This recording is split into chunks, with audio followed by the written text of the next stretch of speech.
chair, everybody. It's Magnus's chair. I'm borrowing it. It's Maggie's chair.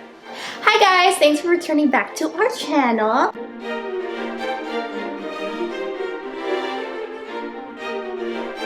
Hi guys, my name is Manal and today we're talking about Anna Karenina. This book is so thick, so big, it's old, the 19th century, and it's written by a famous Russian author, Tolstoy, which makes this book so huge and so intimidating. And it begs the question, why do we keep on returning to Anna Karenina time and time again? Why are we as a society still obsessed with it? And is it really worth the hype? Let's find out. So why are we really obsessed with Anna Karenina? Some might argue, and I think most oftenly, the arguments made in movies and in literature that refers back to Anna Karenina is the love affair between Anna and Vronsky. So this love affair is a central thread that keeps on making us read further and further and keep on turning the page because we know and we have a feeling this is going to end in tragedy. It's just too good to be true that Anna and Vronsky can move out together and live a safe life in such a community. If a book was going to keep on living on this long and keep on living in the popular memory of the people, I think a love affair would not cut it. A love affair is a common trope in books, and this book goes beyond the trope of a love affair. It goes deeper and deeper into the essence of life, the meaning of life, and that's what sets this book apart, and that's why we get to keep on coming back and back and back to this book. It's taught in schools, it's taught in Russian literature classes at universities, it's still read by booktubers like me, and the reason for that is not the love affair. It's not the feminist notion that Anna gets to do what she wants. That's her modern interpretation of the novel, which is valid. And I'm arguing, yes, it's valid. And the love affair aspect of this book, and a reason for that being that you keep on coming back to this book, is valid.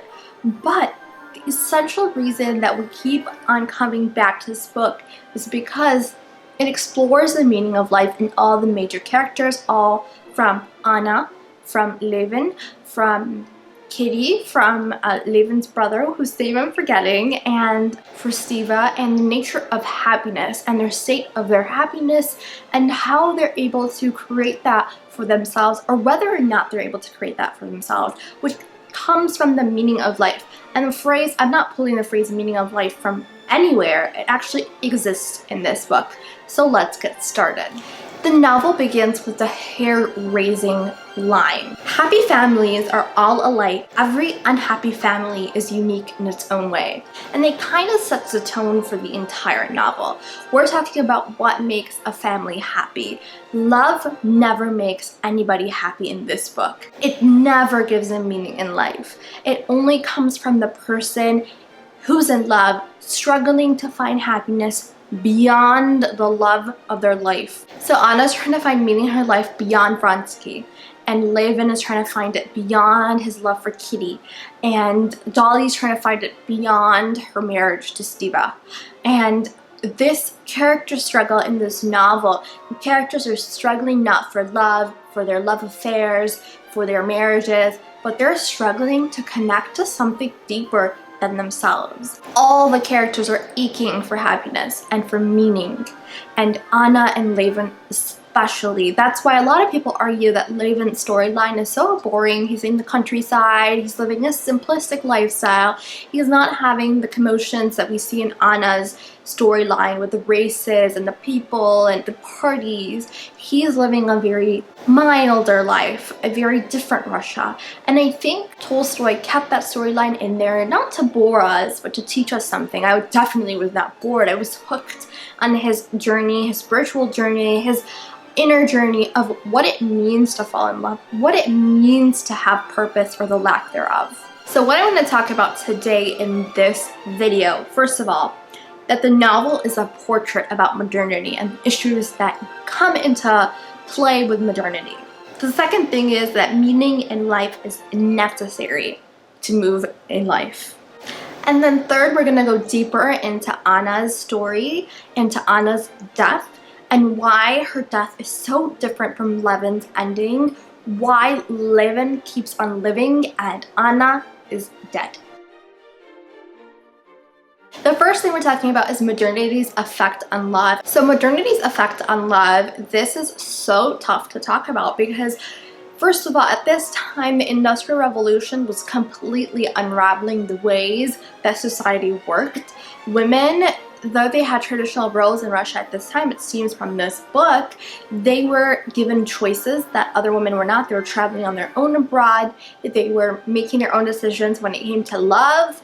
They were finding who they want to be with. They were basically having a courtship process, which seems to not have existed for Anna. She and her marriage to Alexei, who was actually 20 years older than her. And in this marriage, she was not in love with him. It was an arranged and forced marriage. She did not know what was going on. She was given away by her parents, and the next generation, like Levin and Kitty, are able to choose who they want to marry, and it makes a huge difference on their marriage versus Anna's marriage to Alexei. Levin's journey shows us in this book that love has a false power in modernity. We think it's going to solve all of our problems. We think we're going to be so much better off when we're in love and that we're having a great time, and that like once we get that person that we want, life is going to be so much better. It's not just Tolstoy's characters, it's us too, honestly. We think when we get married, when we find that boyfriend, when we get that girlfriend, when we find a relationship, our life is going to be dramatically better, or even the lack thereof. Some people believe that if they don't get a relationship, their life is going to be so much better off. And I think that's a thing that's perpetuated by modernity. You are only as well off as you think you are in your head. You are the constant creator of your happiness.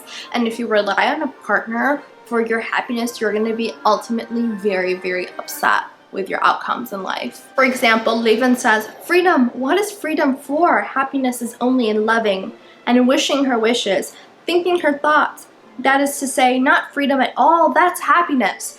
The fact that Levin is relying on an external person for his happiness means that he's setting himself up for failure, which is a byproduct of modernity. Think about your own life. We are so obsessed with external things. If we get that material object, if we get that person, we're gonna be so much better off and we're gonna be so happy and life is gonna be great. It's not how that works. The second thing, meaning in life, is necessary to move on. The meaning in life needs to come from something bigger than you and another person. And Dolly finds this, and Dolly's the first character on the first page, and she's struggling in a terrible marriage. Her husband, Steva, which is Anna's brother, no surprise there, he is cheating on her and having multiple affairs, and he doesn't actually feel sorry about what he's doing. And yeah, he's an asshole. And Dolly decides to stay in the marriage, and she thinks about her children. And technically, she's not relying on her children to get the happiness in the book, but she's relying on the role of motherhood. And this role of motherhood gives her meaning. She finds purpose in that, teaching them how to be good people, especially that her husband has zero involvement in parenting the children and in raising the children. Even financially, he doesn't have a good hand. He's in debt. He doesn't take care of the family, and Dolly is the one who takes care of the children. And in this role, she finds such a deep sense of comfort. She concentrates on things like looking at her child's cute toes or looking at her child's dress and sewing it together and just feeling like, wow, I've done something and I'm so proud of having done that, and I'm so proud of having made this kid, and I go through so much and my body has become trash, and I might as well just accept it that I've gone through these, I don't know, she has 5 kids, so I've gone through these 5 pregnancies, my body's trash, but I'm still worth something, and that this role that I've been gifted is something where I can flourish and say, like, these children are gonna live on, and I'm creating value through that. And I think Dolly succeeds because of that. And she, even though Steva at the end of the book throws her out basically and just, he can't keep her, he has no money, and he sells off properties and her properties to pay off the debts, and despite all that, she's able to stay happy, and it's because she has meaning in life. On the other hand, Anna is struggling to find meaning in her life, also from page 1. She says, haven't I striven with all my strength to find something to give meaning to my life? Haven't I struggled to love him, to love my son when I could not love my husband? But the time came when I could not cheat myself any longer, that I was alive, that I was not to blame, that God made me so that I must love and be loved. So this quote shows how much pain she's in her marriage. She's finding in the roles of her motherhood, I think she has resentment that her son is Alexei's son and that this relationship, she just doesn't feel as connected to him. She's trying and trying, and Alexei, though he gives her money and riches and a great house and a great social circle and respect, he treats her very coldly and their relationship is very artificial. And I think that meaning in life lacks for her because she's trying to find people in her circle to connect with, to find something to anchor herself in, and she's unable to do that until she meets Vronsky, who gives her a lot of attention and a lot of hormones and a lot of other things, and she falls for him. The mistake that she does is that she is so jealous after a while when they move out together that she is unable to tether herself to anything other than him. She finds satisfaction only in him giving her attention. So unlike Dolly, who flourishes in the role of being a mother instead of in the children themselves, Anna is obsessed with Vronsky without being obsessed with the role of being the lover and the wife-like figure for Vronsky.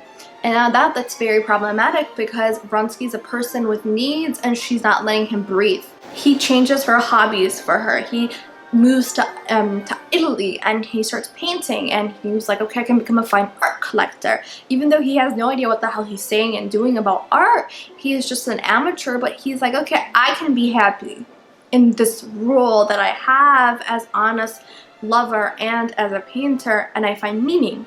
Anna, on the other hand, is reading a lot of books. She is writing a children's book, but instead of finding meaning in that, she's trying to obsess over Vronsky. Here's a line from the book. Her complete ownership of him was a continual joy to her. The relationship of owning another person is basically never going to give you happiness. When I first got married, it was like, I want you to think my thoughts, I want you to do my things, and I want you to sit down with me right now, and I want you to love me, and I want you to love only me, and I want you to just be with me right now, and I don't want you to have friends. That was our relationship in the beginning for like 2 months, and I think that's a honeymoon period, but that honeymoon period cannot be sustained. And if you only find comfort in that honeymoon period ownership of each other, you're never going to be successful. Somebody should have told Anna this, and I have more to say about this, but we'll talk about this in part 3. Anna takes everything to heart, whatever Vronsky says.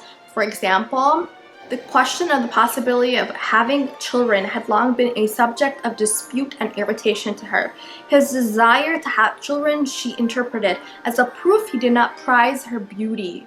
So even something that in a marital sort of relationship that they have, something that's completely natural to have a conversation about, she took it as if he didn't like what he saw. That he should be completely subsumed into the relationship of being a lover to Anna is what she expected, is completely bullshit. And eventually she never finds a solution to her predicament. She never finds meaning in life. She never finds happiness and contentment in her situation. And death is something she starts getting obsessed with. And this is not just about her. We'll talk about Levin too. Levin has this too, and Anna is obsessed. And death rose clearly and vividly before her mind as the sole means of bringing back love for her in his heart, of punishing him, and of gaining the victory in that strife which the evil spirit in possession of her heart was waging with him. So her goal is to control Vronsky to the core, and she thinks that by killing herself she can take revenge on him, and therefore revenge basically for not giving her 100% attention instead of just 95% attention or 80% attention. That by killing herself she can continue haunting him through making him feel regret for his actions, and that's how she finds meaning at the end of the novel. Now Levin has a better ending to his search for meaning in life. Levin also struggles with his addiction to death. He's always addicted to it. He's always thinking of suffering. It's kind of, I would diagnose him with depression, even though I shouldn't be diagnosing anybody. I am not a doctor. I am not a PA. I'm not a health professional. And Levin is very much upset when his brother passes away. He's so upset when he doesn't get Kitty. He feels like his life has no purpose, and that when he gets her, he'll have purpose. But even when he gets married, even when he has a son, everything that would traditionally get him respect, he's not happy. And more so, before his marriage, he thinks that freedom, what is freedom for? Happiness is only in loving and wishing her wishes, thinking her thoughts, that is to say, not freedom at all. That's happiness. And he thinks he's going to derive happiness from this marriage to Kitty. And actually what happens is, it vaguely came into Levin's mind that she herself was not to blame.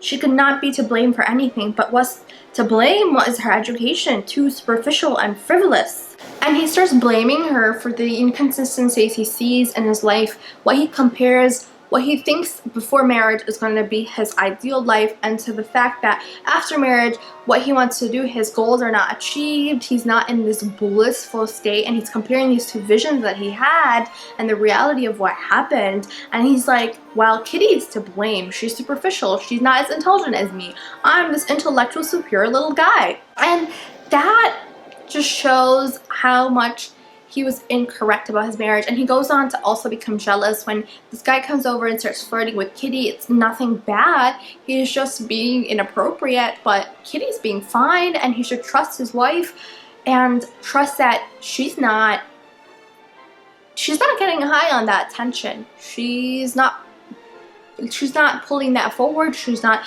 egging that guy on. But Levin still gets so upset, so incredibly upset for no reason.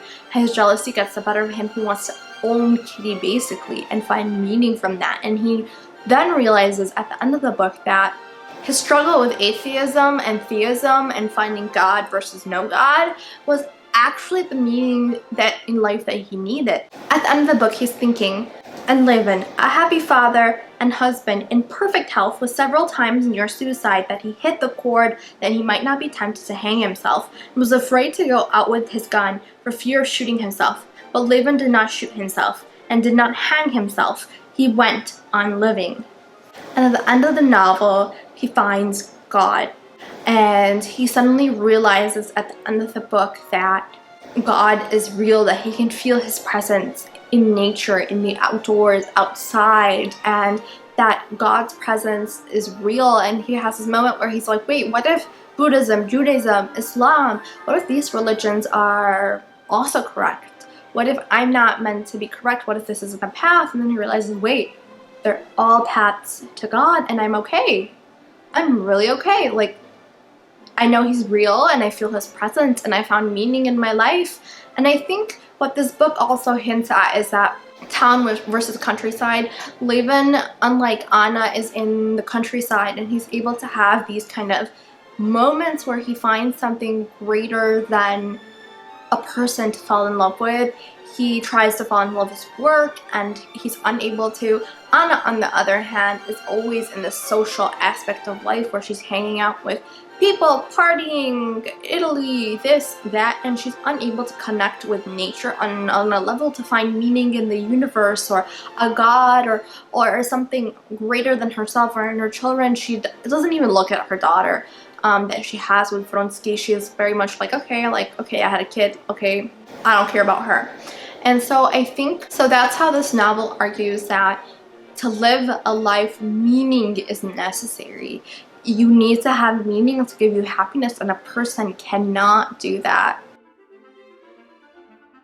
So lastly, I want to talk about how Anna did not get the ending that Levin got, where she got the opportunity while living to get meaning in life. She only got it through death. And I think, let's take a feminist approach on this. And I think for a feminist approach on this, I really deeply think that Anna was unable to get meaning in her life because of the way society stunted her. Because she is living in this town, she's always continuously surrounded by fake people who either want gossip about her situation, like her, I think, cousin Betsy, or Vronsky's cousin Betsy, and she also is unable to connect with real people. And that's also the issue that Alexei, her husband, has. Alexei's unable to have a good ending in the end of the book because he ends up with this Christian lady that is not a genuine Christian. She's really much using it as a shield to feel holier than thou. And Anna, and because of this fake society that she starts following with, because the fake righteous society starts neglecting her and starts shunning her. They don't shun Vronsky. The men can do whatever they want, but the women have to follow the social decorum, and well, they're going to be associated with the wrong sort of woman. Like, remember the scene when Kitty goes to see Levin's brother and she meets a prostitute, and there's a whole deal about it. She's like, no, I must meet her, blah blah blah. They make a deal about it because it's wrong to be seen with the wrong sort of woman. And Kitty never ends up meeting Anna towards the end of the book. She only met Anna in the beginning of the book. And I mean, that's understandable because Levin was supposed to not be married to Kitty. Kitty was supposed to get married, or wanted to get married, to Vronsky, and then Anna took Vronsky away. And Anna did try to find meaning in her life with her son. And that moment that she's torn apart from her son and she's not allowed to see him anymore after she comes back is the moment where she loses interest in her daughter and that maternal relationship. And so unlike Dolly, she's unable to find an attachment to another person. She's unable to find an attachment to her children and flourish in that motherly role. And society bereft her of even that role that was given to women at that time. And because she's torn apart from these roles of being a mother, of being a friend, for example, to Betsy and to other people, and she is torn apart from meeting people in normal society, like even when Dolly comes, it's this whole artificial affair, and she's unable, like she's described as having like eyes that are delusional, you know, she's looking but she's not really, she's looking beyond. She's unable to process her reality. Like, for example, when Dolly's pushing her to get divorced, she doesn't even want to look at her and listen to what she's saying. She's living in this artificial world because the real world has not accepted her, and she's unable to get going or even get a relationship to nature, to God, to any kind of being, or she's unable to get a relationship to anything in the world. And that's why, other than Vronsky, of course, and when Vronsky's trying to live a normal human life because society has still accepted him, he's still invited to parties, he's still invited, I mean, he's very faithful to her, and he is very honest with her, but even that, she cannot see him survive wholly in the world while she is only allowed to circumvent the world around its periphery. And that's why she's unable to get the meaning in life at the end. The world snatched that away from her and left her bereft of anything that was hers. And love cannot sustain happiness on its own, and that's the only thing she had. And those are the reasons, that search for meaning and that understanding of love that they had at the time when modernity had just sprung around the corner, that I truly think this is the reason we're obsessed with this novel. This is one of my favorite books ever. It's huge, but every line, everything, every moment, every action, every thought, every idea is beautiful. It's like being in a maze of words and being lost in feelings of at once despair, love, desire, jealousy, hurt, anger, and nothing is, it's just exquisite. It's so exquisite, and I hope that we keep on reading this for centuries to come, and that society keeps on adapting this book to different movies, to different TV shows, to different pieces of literature, that it keeps an inspiring media, because this book is truly not about love. It's about the meaning of life. Thanks for watching. Please subscribe if you haven't below. Let me know if you like this video. Let me know if you've read Anna Karenina. And if you haven't, please go and get a copy. It's going to be so worth your while.